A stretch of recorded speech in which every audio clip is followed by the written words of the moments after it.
माना ते श्री क्षेत्र शेगाव येथे गजानन महाराज यांचा पायदळ पालखी सोहळा माना अनिकेत कोकणे। माना येथून आज दिनांक 27 नोव्हेंबर रोजी श्री क्षेत्र शेगाव येथे जाणाऱ्या भाविक भक्तांनी पायदळ पालखी सोहळ्याचे आयोजन करण्यात आले।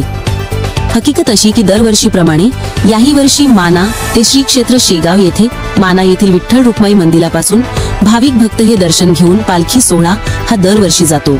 या सोहळ्यात माना येथील श्रीराम कृष्ण संस्था, गजानन महाराज मंदिर कौलखेड, अग्निशेष संस्थान यावलखेड, राजूबाबा आश्रम अकोला, राजाभाऊ देशमुख माना, विठ्ठल रुक्माई संस्थान शेगाव, गजानन भक्त वीरपूर, भवानी माता मंदिर दहिगाव गावंडे, रामनगर गायत्री माता मंदिर अकोला, गजानन महाराज मंदिर गायगाव, तीर्थरूप व्यंकटेश नगर MSCB शेगाव, गोरेगाव अंबा माता विद्यालय सांगळूर, राजूबाबा आश्रम अकोला, माना शेगाव तसेच मुक्कामी रात्रीचे जेवण रामनगर माना येथे भाविक भक्तांचे होईल।